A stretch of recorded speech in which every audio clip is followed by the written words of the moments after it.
Good morning and welcome back to our channel tax Josh. हम आज discuss करने वाले हैं पार्टनरशिप फर्म एलएलपी के बारे में। एक कंप्लाइंस टैक्स का और बढ़ने जा रहा है जो टीडीएस का कंप्लाइंस है पार्टनर्स के ऊपर। पार्टनर्स अभी तक सैलरी जो भी लेते थे उनकी इनकम बिजनेस हेड्स के अंदर टैक्सेबल होने के कारण तो वो किसी टीडीएस कंप्लाइंस में नहीं आते थे। तो अब 194T इंट्रोड्यूस किया गया, that is TDS for the TDS deduction on salaries. कौन सी सैलरीज? Partner salaries. जो नॉर्मल एम्प्लॉयज हैं अदर देन पार्टनर्स हैं, डायरेक्टर्स हैं, उनके स्पेसिफाइड सेक्शन 192 ही है। बट जो पार्टनर्स हैं वो ध्यान से सुने, उनका specific section 194T introduce by the finance act 2024। सबसे इंपॉर्टेंट पार्ट एप्लीकेबिलिटी। इसकी एप्लीकेबिलिटी जो कि कंफ्यूजन क्रिएट कर रही थी कि 24-25 यानी करंट फाइनेंशियल ईयर की है, ऐसा नहीं है। ये करंट फाइनेंशियल ईयर में एप्लीकेबल नहीं है। जो फाइनेंस एक्ट में जब ये प्रपोज किया गया उसके बाद बिल पास हुआ तो 16 अगस्त को जब बिल हमारे हाथ में आया तो हमें क्लियर हुआ कि ये 1 अप्रैल 2025 से एप्लीकेबल है। 1 अप्रैल 2025 से जो सैलरी आप अपने अकाउंट में लेंगे या पार्टनर्स कैपिटल में क्रेडिट करेंगे तो उसके ऊपर 10% टीडीएस काटना है। तो 10% टीडीएस किस केस में?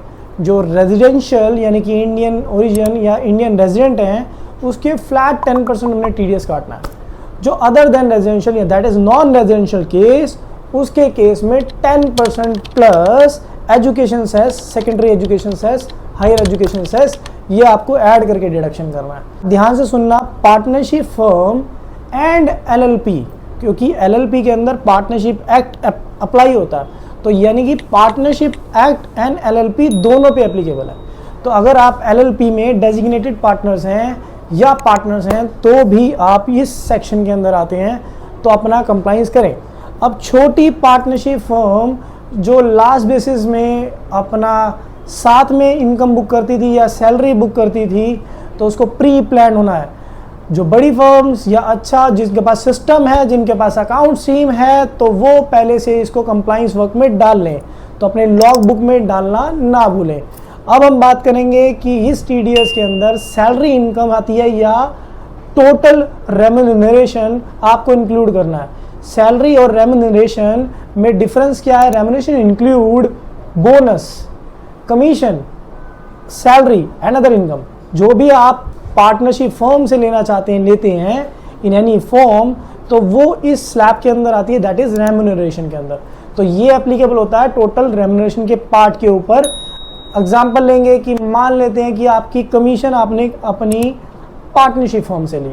अब पार्टनरशिप फर्म से जो भी आप कमीशन लेते हो, कमीशन वाला टीडीएस नहीं लगेगा उसके ऊपर ये रेम्यूनरेशन वाला टीडीएस लगेगा, दैट इज 194T।